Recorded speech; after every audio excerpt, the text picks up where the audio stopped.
Gledaoci, dobro večer i dobrodošli u emisije Petkazanje. Večeras petak je, pa da ne kvarimo taj običaj u ovih 11 godina da se viđemo i da zajedno, nadam se, uživamo i večeras.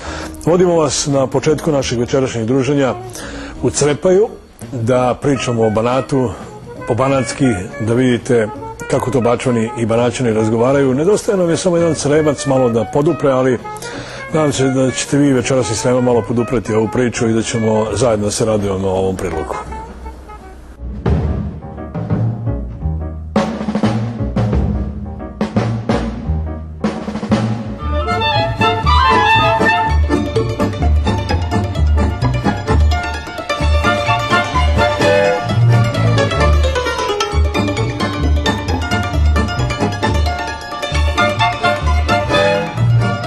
Crepa je prvi put zabeležena 1660. godine, međutim ovim delom Banata su vladali Turci 150 godina do 1718.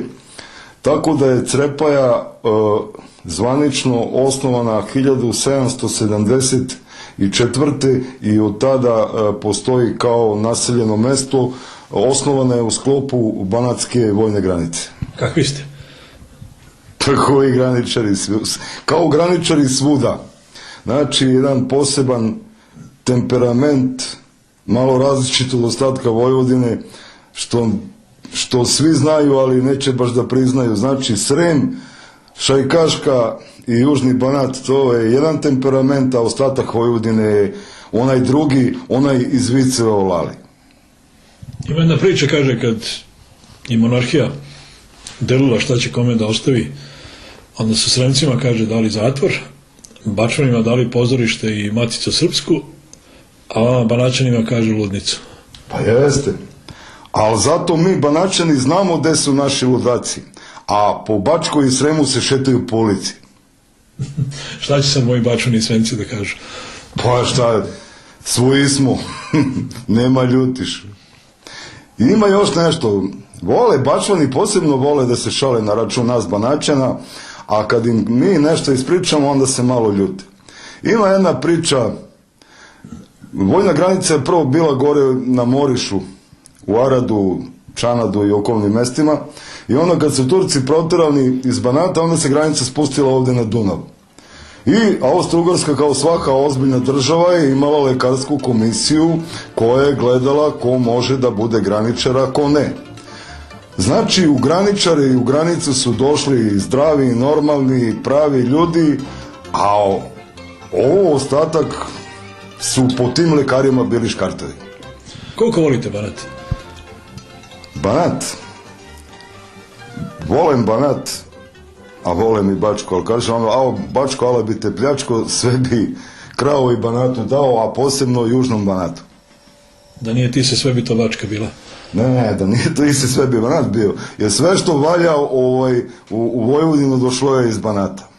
Dakle, da krenemo od Mihajla Pupina, od Crnjanskog, od Mike Antića, od Joce Stefanovića Vilovskog, da ne pričam dalje, i čak i Miletić i Šajkaša, što ja ne računam u Bačku.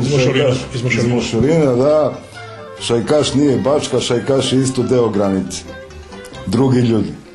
Temperament koji je u bivšoj granici je različit od temperamenta u ostatku Vojvodine, i to je ono što veže današnju granicu sa svojim predsima. Čiji ste? Ja? Da. Alibunerski. Alibunerski, to je špic nameta, u stvari Grubanov.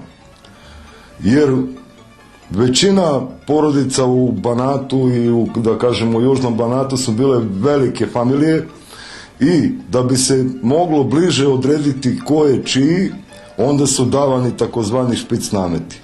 Na primjer, u Crepaji je početkom 20. veka bilo 32 kuće Grubanovi, što je Erdeljanović zapisao. Inače, Erdeljanovićeva mati je iz Crepaje, Radovančeva, i sad da bi se znalo te 32 kuće ko je čiji, onda su deljeni špic nameti, pa onda od Grubanova imaš Alibunarske, Marijančeve, Grubanove, Pepine, Mičine, Burdine i Kneževe. U Kneževu kuću su sad Živkovići, ali to Kneževi su u stvari Grubanovi. Nekad ste bili Grubanovići.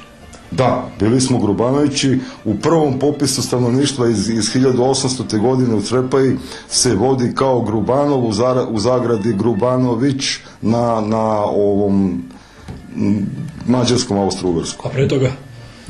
Pre toga, pa, da vam kažem, postoji i ovako i onako pisano. Ja sam radio rodoslov, imao sam sreće što su moji bili uvek u granici, tako da je Austro-Ugarska bila jedna država koja je vodila računa o toj, da kažemo, birokratiji, pa sam mogao da ispratim unazad sve do 1715.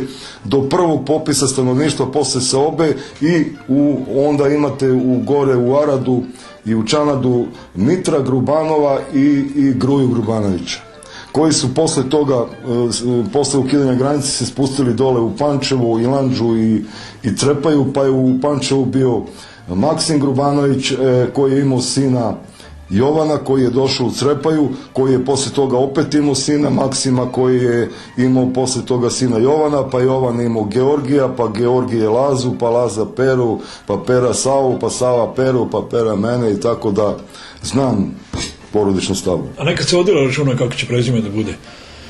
Grubanov je profilaktično ime, isto kao što je Vuk, Stojan, znači to ime se davalo deci da bi ga čuvalo, pošto je bila velika smrtnost dece, nije bilo ono vreme medicine i to, tako da je Gruban je jedno profilaktično zaštitno ime.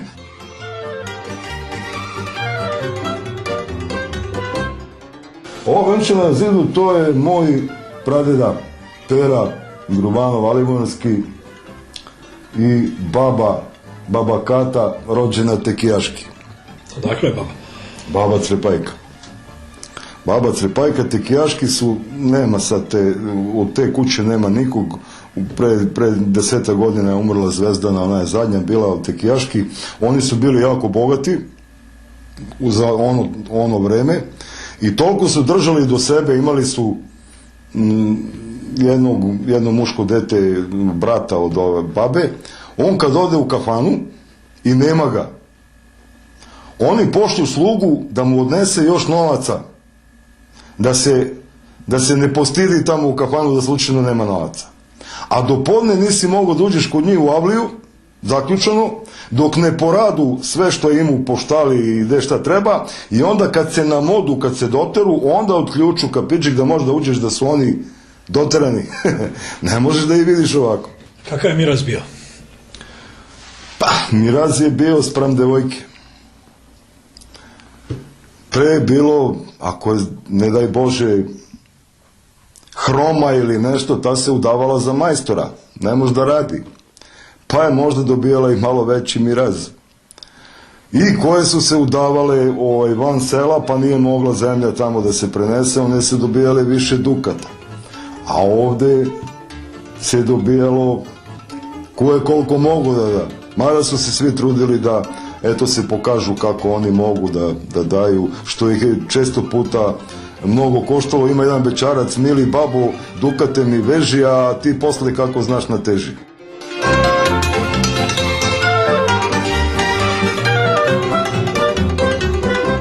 A dedu su oženili, to je pre bilo, on je bio najstarije dete od 5 dece, otac im umro i oženili su ga, ujaci su ga oženili sa babom, sa baba Velinkom, Berendžija.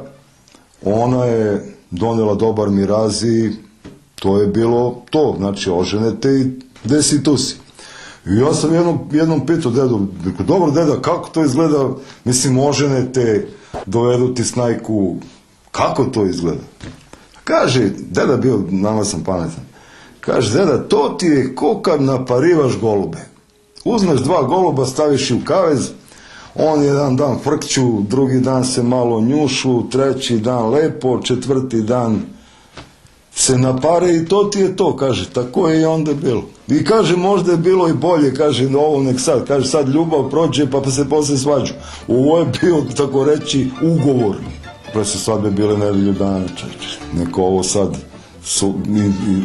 sad je počelo svadbe subotom to, a prvo počne da zoveš pipere, pa piperi zovu kumove, pa kumovi zovu, pa stari svat zove, pa subotu pa se nosi štapir mladin, pa nedeljom svadba, pa ponedjeljak pogačari, pa dok otpratiš pogačari to je utorak, pa dok raspremiš sve šta je bilo i ostanu svi svoji, to je sreda. Znači po nedelju dana su bile svadbe.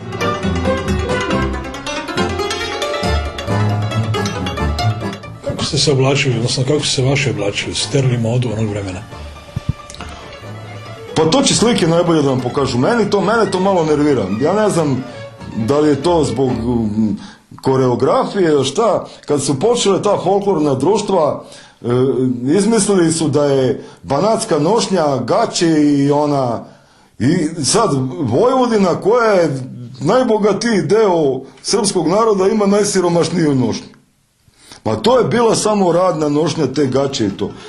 Evo vidjet ćete tamo na slikama rađeni grudnjaci, pa prsluci sa srebrom, toke, pa čakšire rađene, pa fusekle, pa sve šubare, astragane skupe. To je nošnja, a ne gaće i ono. To najjeftinije kao to je banatska. Nije to banatska nošnja. To je radna banatska nošnja.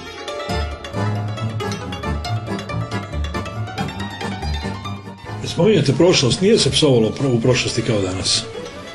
Pa nije, posebno u ovom delu Banata, vam kažem da je poseban temperament ljudi do 45. do komunizma, nisi baš tako psovalo, jer ako si psovao, trebao si da budeš spreman i na posljedice. Brise su ovdje radile za spominjanje familije. Znalo se u ovom delu Banata Dolovo, Crepaja i Landža i Idvor, to su bila sela i ljudi sa kojima baš nije bilo poželjno započinjati kaugu.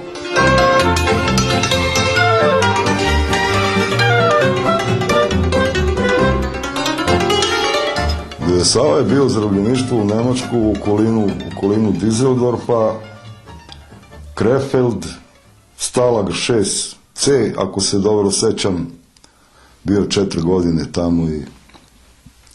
Nosio brkovi u zarobljeništvu? Da, deda ima brkovi ko Kraljević Marko. Nije njima tamo bilo baš tako loše, mnogi se nisu ni vratili, Trepajci ostali su tamo da žive sa Švabicama, neki su otišli u Englesku odande, neki u Ameriku, a i neki što su se vratili ovdje, posle su se pokajali što su se vratili, ali gotovo je bilo. Jer znate ona poslovica svakog gosta 3 dana dosta kako je nastala? U granici si mogu da budeš odsutan najviše 3 dana iz tvog mesta življenja. Ako želiš da budeš odsutan više od 3 dana, mora si od komande da dobiješ dozvolu. Hoćeš da ideš u Ilanđu naslavu, 3. dan mora da si tu, ako ne 25 po turu odmah. Fizičke kazne su bile i to oficiri su izricali kazne jer je granica bila van svega, van ovog drugog uređenja, pripadala je direktno dvoru, znači dvorskoj vojnoj armijskoj kancelariji. A graničari, gde su sve ratovali, kakve su obaveze imali? Kako njihova služba izgledala? A graničari su dobijali zemlju, znači 32 plus 4, 36 lanaca zemlje, ali tu zemlju nisu mogli da prodaju jer je pripadala u stvari vojsci do ukidanja granice. Ratovali su gde je carevina ratovala i gde je trebalo. Znači ako Austro-Ugarska ratuje sa Španijom ili Italijom, ovdje se uzme određeni broj vojnika, odvedu se tamo, smena je bila na 2 godine, ko preživi taj se vrati i idemo dalje. A u mirnodopsko vreme su morali da daju 3 meseca kordona, to je straže na Dunavu i na gde je već bilo predviđeno, i osim toga ako je bilo nekih vežbi, nečega, morali su da se odazivaju i da budu u borbenoj gotovosti. Živelo se u zadrugama, nije moglo da se deli dok se nije granica ukinula, zemlja isto nije mogla se prodaje dok se nije granica ukinula, zato u granici nije bilo velikih veleposjednika jer jednostavno nije mogao niko da kupi, ti nisi mogao da prodaš zemlju nikome jer nije se vodila na tebe. Bila je državna vojna. Kad je 1872. ukinuta granica, onda je dozvoljena prodaja zemlje, što su mnogi jedva čekali, pa su 10 godina je bilo narodno veselje dok nije propio ko je šta teo, ovi su propili, ovi su kupili i tu su onda počeli da se stiču neka bogatstva, tek onda, znači dok je ovamo gore u distriktu i ovamo bilo velikih bogataša, ovdje nije, ovdje su tek posle počeli da se formira taj sloj. A kako su bankrot rješavali? Svakojako. Pa Ivan?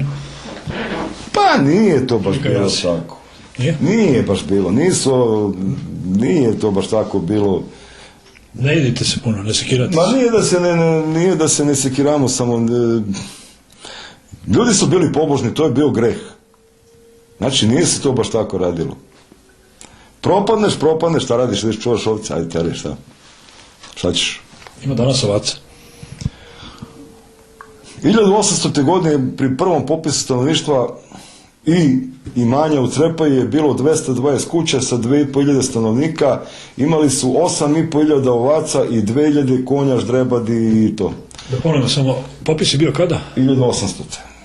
220 kuća, oko 2320 stanovnika, imali su 8500 ovaca i oko 2000 konja, ždrebadi i kobila i to sve. A ste bili gazde? Kad se ukidala granica i Erdeljanović je posle toga išao, pravio te svoje zabeleške i kad je došao u Idvor i jedan deda koji je već onda imao 80 godina, znači žive u granici, bio graničar, to i on pita tog deda, evo deda kako je bilo u granici, kaže bilo bolje nego ovo. Kaže bilo mesa, bilo ribe, bilo vina, bilo rakija, malo se radilo. Tako da, zato su nama zavidili ovi drugi što nama graničarima, što su oni morali da rade i za sebe i za spahije, a ovdje, što kaže deda, bilo vina i rakija, malo se radilo.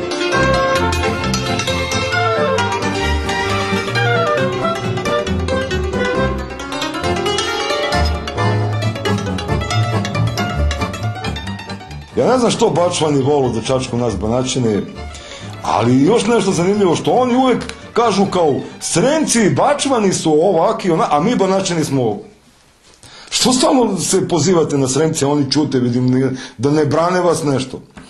I onda me malo iznervirali i onda im ja ispričam jednu anegdotu, kad se jedna Bačvanka, što mi kažemo Bačkulja, ali dobro, Bačvanka se udala u Banat.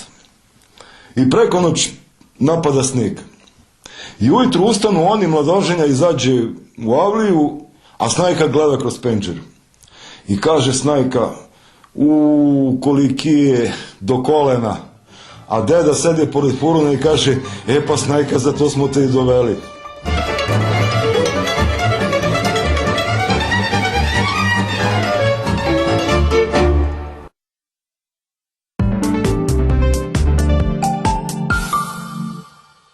U Gomexu znate šta kupujete? Šećer Kristal Nota Dolce kilogram 58,99, dimljeni vrat kilogram 499,99, Persil kompakt lavanda 8 kg plus Pervola litar 1299,99. Gomex, šešir na krivi, lakše se živi.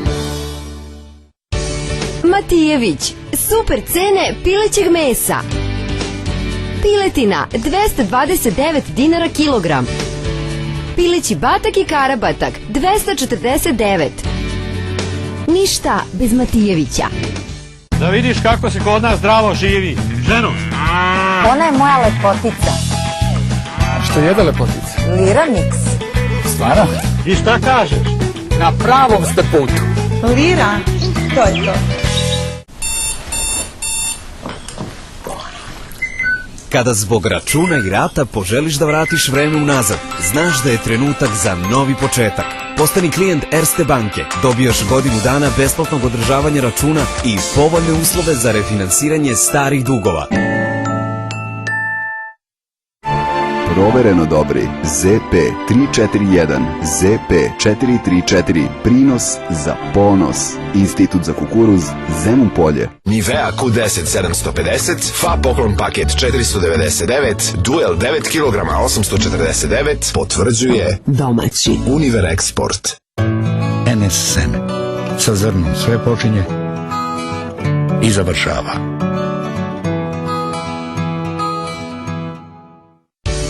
Matijević, vikend akcija svinjskog mesa. Svinjski but bez kosti, 355 dinara. Svinjska plećka bez kosti, 345. Svinjski vrat, 315 dinara kilogram. Ništa, bez Matijevića.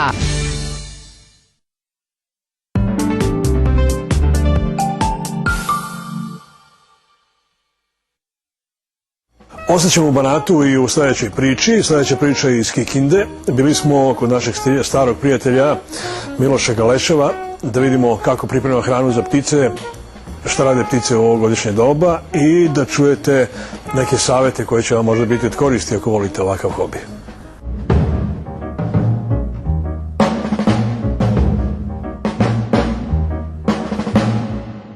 Odavno ste počeli da radite ove mašine vaše? Pa davno sam počeo, pre 10-12 godina. A zašto sam počeo? Imao sam proso i nisam imao svoju mašinu i pokojni Tima Panduru me vukao u nedelju dana, te u petak, te u sredu, te u subotu, upalila se, nisam mogao da je prodam i to me je natjeralo da napravim da imam svoju mašinu. Nisam se zadovoljio sa jednom, pošto imam 3 veličine, ovo je najmanja koja je najpogodnija za golubare, živinare, zečare, ptičare, da bi mogli svoje proizvode da i selektiraju.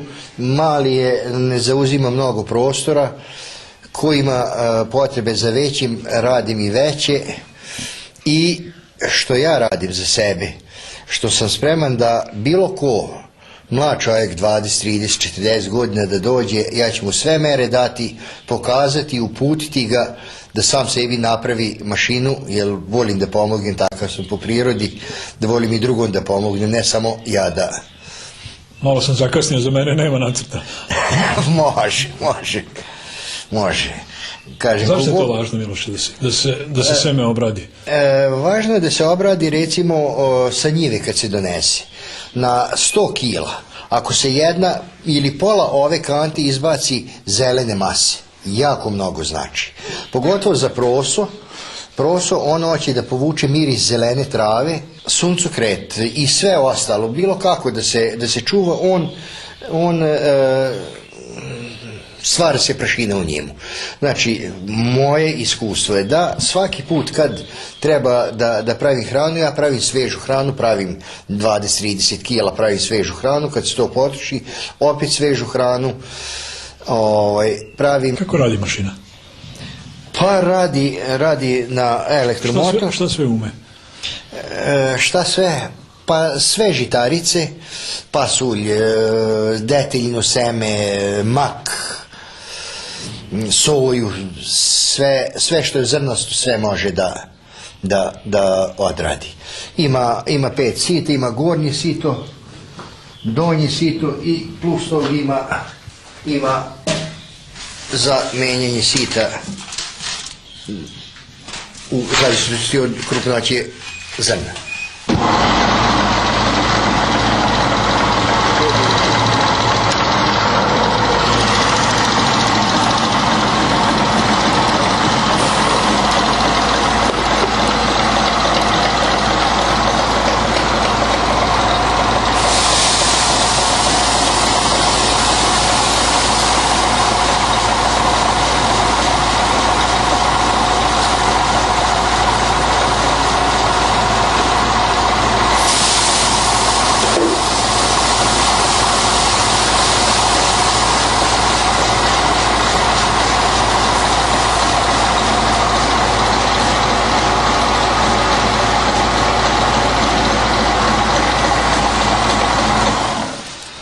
Pošto je ovo već selektirano,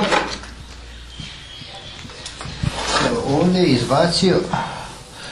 izbacilo zrno koje je usahlo, koje nema jestive velike vrednosti, trava koja je bila nekad dok se nije usušila malo krupnija, ovdje je izbacio plevu sitnu, a ovdje je izašlo ovo koje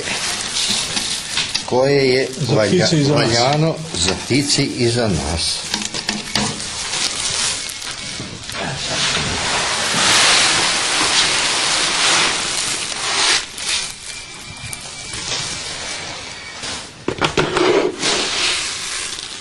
To je sad pravo. Da, to je sad pravo.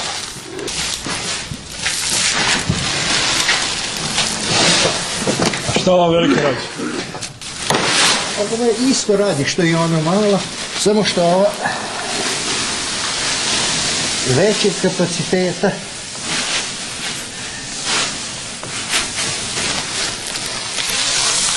Ova je većeg kapaciteta i... Ide kod vas ko fabrika. Pa... A hoćeš se tim da se baviš, onda moraš tako. A ima tu nečega, sam ti stavi govor. Evo. To je... Šta će sad gdje da izlazi ovdje? Evo. Ovdje će da izlazi lepozemno. Evo ovdje izlazi. To nije izašlo. Sve pleva, cvet od suncu kreta i tako.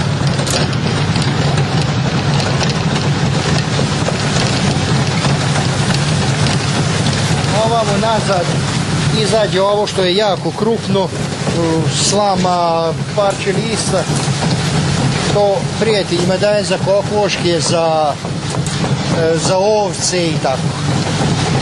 Ovo je mi je od najvećih. Kaže moj drug Igor, kad smo je prvi put uključili, kaže, jel mašina nenormalna, jel taj što je pravio, pošto on zdravstveni pušač, a nema vremena, kada ova mašina radi, nema vremena da se zapali cigara. Zmajevu prikulicu, kad uvršimo, ona se parkira, gurne se unutra, iz prikulice sipa za nepuna 3 sata. Zmajevu prikulicu i selektiramo. Može se... 5 tona? Da. Ne, taj od 7. 7 tona. O, vaši banatski zmajevi su veći. A ovo je veličina sita, onda po situ se vidi koliko ona može da uradi. Hrana kao hrana je čista. Pa čisti 8 tupe, dobri. Ali vidjet ćemo ono što mi ne vidimo u prvom momentu.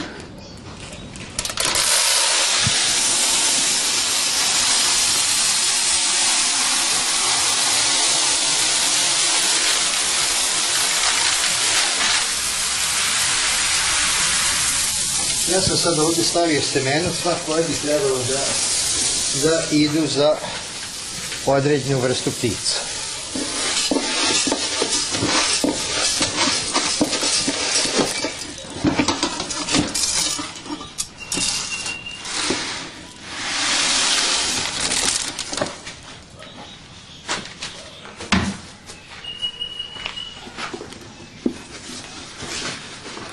Stvarno je prototip.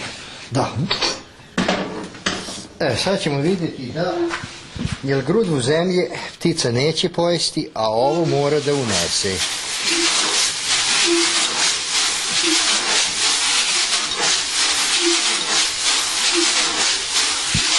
Kako se sad ova mašina zove, Miloši?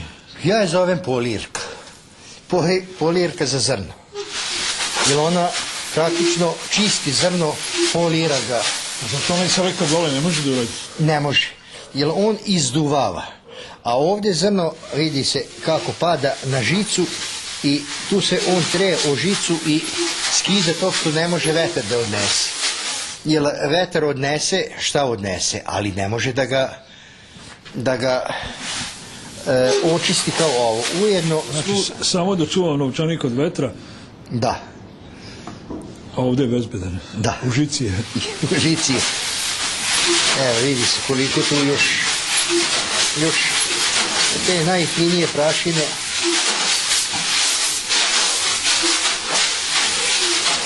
Mora ručno da ide zato što treba mala brzina da bi on padao i da bi se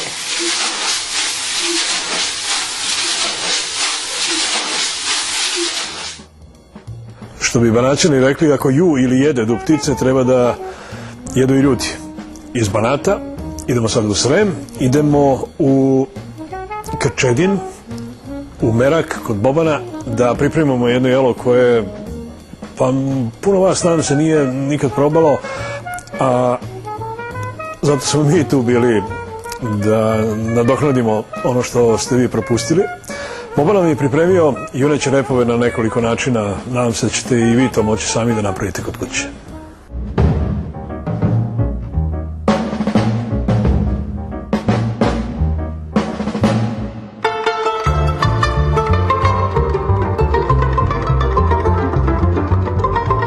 Mi smo uzeli kao osnovu danas juneće repove od kojih smo napravili juče te pihtije.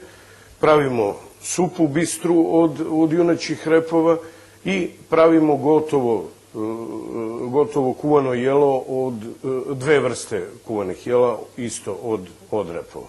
Pihtije se dosta dugo kuvaju i obično iskoristimo onaj donji deo repa koji baš nije za glavno jelo. Dosta dugo se kuvaju, začine se isto kao i pihtije od svinjskog mesa koje se prave. Procedi se od kosti, meso se nasecka, vrati nazad, isto ide beli luk ili šta već od začina ko šta voli i to je to. Ali su 100% čiste juneće, možda neko zbog zdravlja ne jede svinjsko, pa evo može i na ovaj način to da spremi. Trebalo bi ti repovi kad se biraju da budu malo stariji, to jest deblji i od starije životinje, jer imaju dovoljno masnoće, pa nije potrebno da se dodaje masnoća pored te osnove. Ovo je preliv kojim ćemo da prelijemo repove koje budemo spremili na pari i onda ćemo to posle sve da zapečemo zajedno. Vino mu da i lep ukus, on će polako da se dinsta taj luk, dok mi budemo tamo stavili repove da se spremaju na pari, supa se kuva. Ove repove koji su malo deblji i imaju više masnoće, začinimo i stavljamo u peć da se spremaju na pari. Posle nekog vremena oni omekšaju, dodajemo ove soseve, ova dva različita sosa i jedan ćemo da zapečemo, a drugi ćemo malo na drugačiji način da spremimo. To je kvalitetno meso, ljudi malo greše kad misle da je to neki otpadak od životinje, daleko od toga. To je po meni možda i najukusniji deo kod životinje. Repove stavljamo u perforiranu posudu da se ne bi skupljala para u samoj toj posudi, a ispod ćemo još jednu da podbacimo koja će da sakupi tu taj višak vode i masnoće.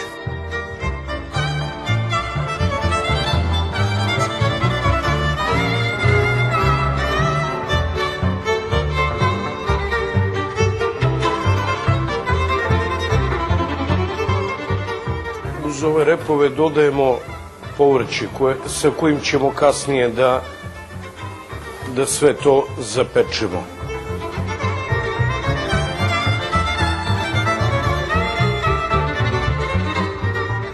Repovi su tu pred kraj.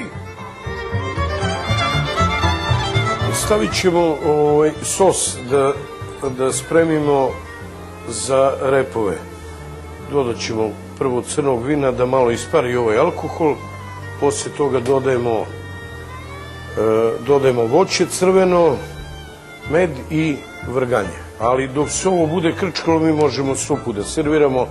Postoji u Francuskoj jedna slična supa koja se pravi sa piletinom i to je bistra pileća supa u koju se isto ovako stavi žumanac i doda se i kugla pavlake. Međutim, ova supa je sama po sebi dosta jaka, pa mislim da nema potrebe i pavlaku da dodajemo. Stavit ćemo malo peršuna. Evo, to bi bila ta supa od junećih repova. U vino prvo dodajemo vrganje, jer njima malo više treba vremena da nabubre. Možemo malo bibera da dodamo. Nećemo ništa da solimo zato što ide med posle tako da bit će sladunjav taj sos, a dodali smo malo kiselije vino da ne bude preslatko.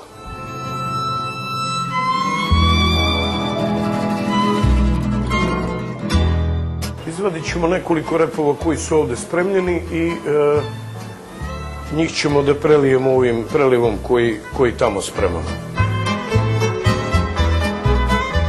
To je mešavina voća, ima tu i malina i ribizla. Obično mi ovo radimo sa kupinom, međutim nisam mogao da nađem kupinu, ali lepo je ovo, dobije lepu kiselost.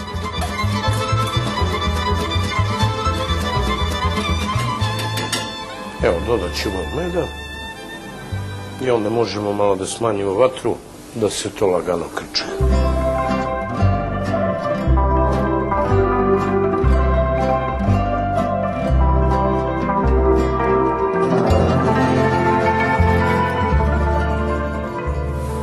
Evo, sad ćemo mi ove repove ovde da složimo.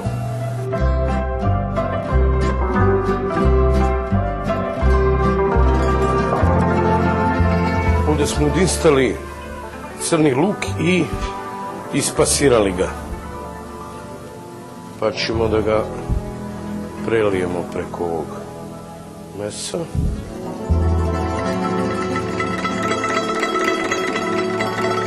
Repove nismo puno solili, zato što je ovaj sos sladak, ali se odlično slaže sa repovima i uz ovo bi bilo lepo i neko crveno vino posle da se popije.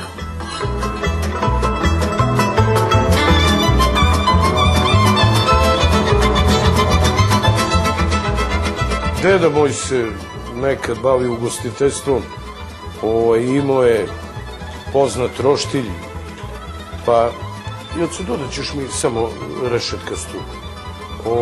On se bavio time, pa valjda sam ja i tad to pored njega zavoleo i evo, mislim da bi mu bilo drago da vidi da je neko nasledio taj njegov posao nekadašnji.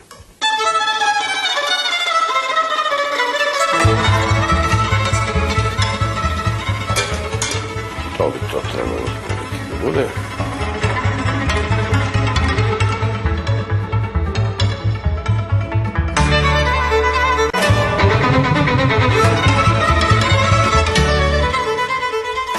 Evo, sad ćemo to da zapečemo, peć se ugrela. 10 minuta možda samo da, to je to da se zapeče i to je gotovo.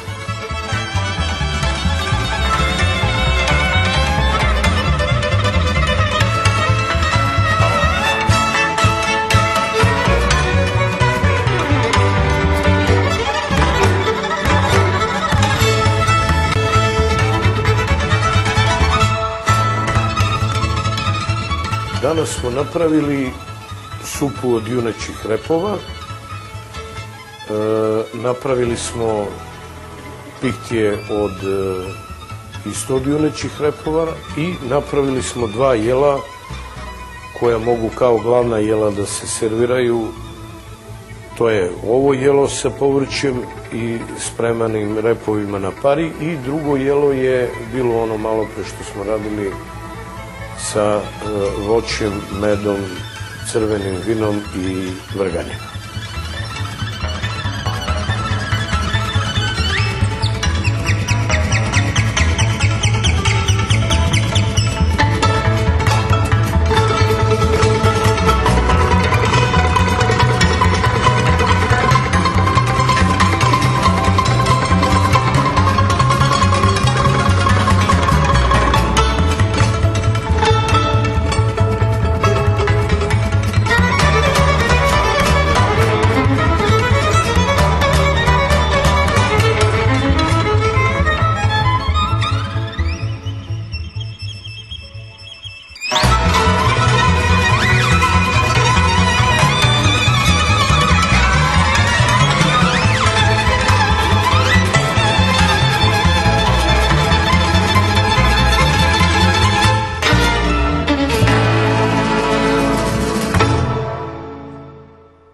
Odavde iz Manuel muzeja zaboravljenih umetnosti, odakle se javljamo svakog petka, selimo se u Muzej Vojvodine.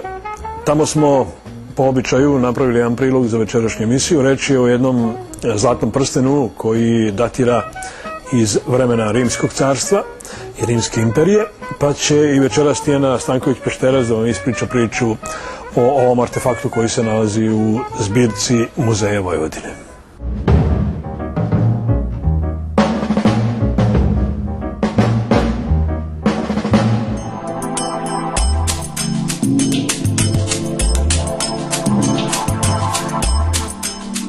Čovjek je oduvek težio ka ukrašavanju i nakit je zaista proizvođen od najrazličitijih materijala još od rane preistorije. Imamo podatke da su čak i neandertalci sahranjivani sa nakitom od školjki, tako da je to veoma zanimljivo.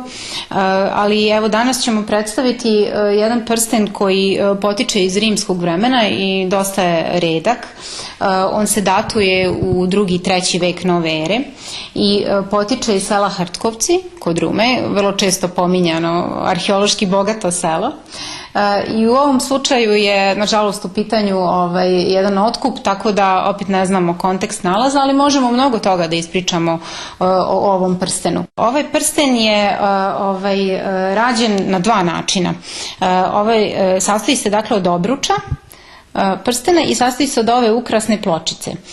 Obruč prstena je rađen jednom tehnikom. Ta tehnika je podrazumevala iskucavanje ovog zlatnog lima koji je dosta debeo, moram priznati, i prsten je dosta težak. A sa druge strane ova ukrasna pločica na prstenu je rađena na drugi način, ona je rađena tehnikom livenja.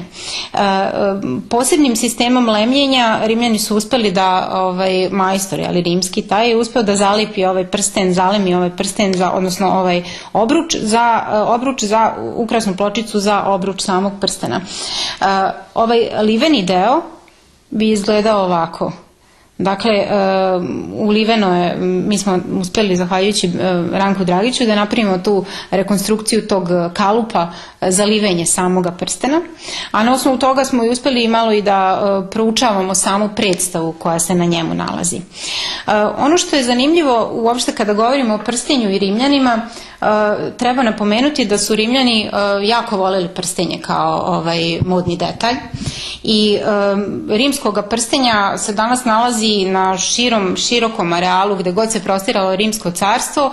Tu su se nalazili, pronalaženo je rimsko prstenje u različitim materijalima, najčešće je to bilo bronzano prstenje koje je apsolutno svima bilo dostupno, a već kad se radi o zlatnom, srebrnom prstenju ili prstenju sa poludragim i dragim kamenom, a takvog je bilo dosta, ono se dosta ređe nalazi. O raširenoj modi uopšte nošenja prstenja u Rimskom carstvu govorio je i Plinije Stariji, čuveni rimski pisac koji je živeo od 25. do 79. godine pre nove ere, dakle u 1. veku, i on je zapravo u toj 33. knjizi svoje Historije Naturalis ili poznavanja prirode, kako ga mi prevodimo, danas govorio o tome kako je u stvari ta moda nošenja prstenja na neki način bila produkt iskvarenosti rimskog društva, odnosno produkt te nevjerovatne potrebe rimskog društva za bogatstvom, za luksuzom.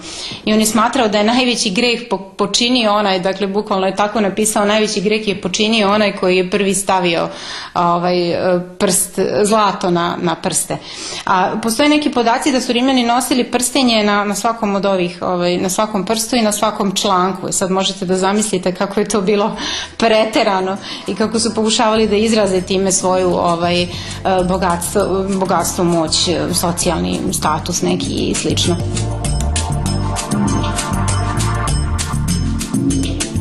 Konkretno, ovaj prsten ima svoju veoma zanimljivu priču.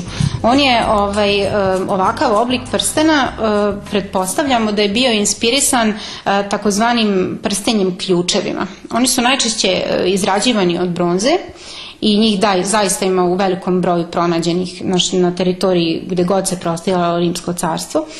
I ovo prstenje je u stvari služilo, imalo praktičnu funkciju. Nosilo se na prstu ili oko vrata i služilo je za otvaranje zapravo različitih kovčežića, različitih kutijica koje su čuvane u samom domaćinstvu. Ali je simbolički i dalje ostao taj moment gde je bogati Rimljanin noseći ovakav prsten želeo da pokaže da on ima dragocenosti u svojoj kući koje on krije u nekakvim svojim skrinijumima, kako ih mi nazivamo, kovčežićima i slično. Ovakvog zlatnog prstenja, kao što sam rekla, bilo je relativno malo i vremenom su ove ukrasne pločice dobijale predstave koje su nosile svoje značenje i te predstave su imale ili mitološki značaj, što je dosta često, ili su imale političke konotacije kada su predstavljena recimo božanstva koja asociraju na rimsku državu, poput Jupitera, Viktorije, Venere i slične stvari. A recimo mi znamo i neko od ovih prstenja možemo čak i da protumačimo kao vereničke poklone ili ljubavni dar jednog ljubavnika drugom. Kada se na njemu nalaze recimo predstave Venere, Amora, dakle tih strogo božanstava koja su vezana za ljubav. Ovaj prsten ima predstavu koju smo dugo pokušavali da istumačimo, čak smo i uzimali smo otisak i evo zahvaljujući ovoj kameri smo ga uveličavali, pomoću lupe na mikroskop, na sve moguće načine pokušavali smo da rekonstruišemo šta se tu nalazi i u stvari došli smo do zaključka da je u pitanju predstava dva Amora koji jašu na delfinima. Očigledno su ti stari narodi uvažavali uopšte delfine kao životinje, bili su svesni njihove privrženosti prema čoveku, bili su svesni, očarani njihovom brzinom, njihovom inteligencijom i na taj način su ih i koristili kao simbole upravo toga, emotivnosti, simbole nekakve brzine, moći, a sa druge strane grčko-rimska mitologija je toliko komplikovana bila da su ih i koristili kroz neka druga božanstva, ih predstavljajući i pokušavali su da ih vežu za taj kao podzemni svet, pa su u nekim slučajevima delfini predstavljeni kako odvode duše pokojnika na onaj svet. A isto je interesantno to da kad ga posmatrate vi vidite da zahvaljujući tim brojnim oštećenjima koja na njemu postoje, da je on u stvari rađen od relativno čistog zlata. Dosta je težak kada ga uzmete u ruku, evo možete vi probati, za jedan prsten dosta je težak i mi znamo da je to bilo neko... Nema ga. I da je u pitanju kvalitetno zlato i vidite da ima dosta tih sitnih pukotina, tako da to su sve neka svojstva tako dobrog procenta zlata u njemu. A evo možemo i da ga izmerimo koliko je težak na stari i na novi način. Što mislite, Tijana, toliko je nosio muškarac ili žena? Mi bismo mogli na osnovu skeletnih ostataka sasvim sigurno da znamo, ako su očuvani svi skeletni ostaci važni za identifikaciju pola, da sasvim sigurno znamo da li je pripadao muškarcu ili ženi. Samo da nagađamo po obimu prstena koje je mogao da ga nosi. On je dosta mali, evo vidite, ja imam dosta male prste i evo, dokle on može da dođe, ne bih baš dalje da guram da ne bi... Pa rimski, do prvog članka. Da, ili tako do prvog članka da je nošen na takav način, to je sad sve relativno. Evo sad ćemo da izmerimo taj prsten digitalnom vagom i kaže on ima 6,42 grama, što je dosta teško kao što sam već rekla za prsten.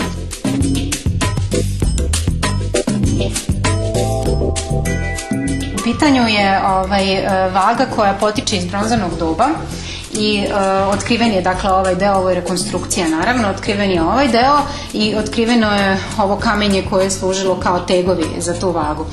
I vaga inače potiče sa lokaliteta Borđeš koji smo mi prošle godine počeli veoma ozbiljno i sistematski da istražujemo.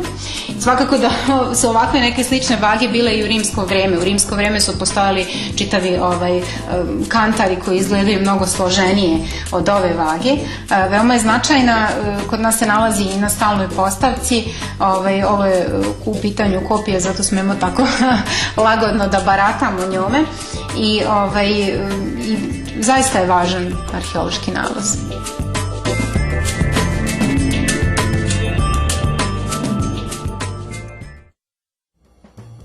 Očekujemo, dragi prijatelji, da se i u buduće javite na 064-819-5072, da predložite neku od tema koju želite da vidite u emisiji Petkazanje i da se vidimo sutra u repriznom terminu u 15 časova i 5 minuta. Novo Petkazanje odavde iz Manuel muzeja zaboravljenih umetnosti u Novom Sadu sledećeg petka u 20 časova i 10 minuta. Mi vam želimo lepu, laku noć i lepe slave.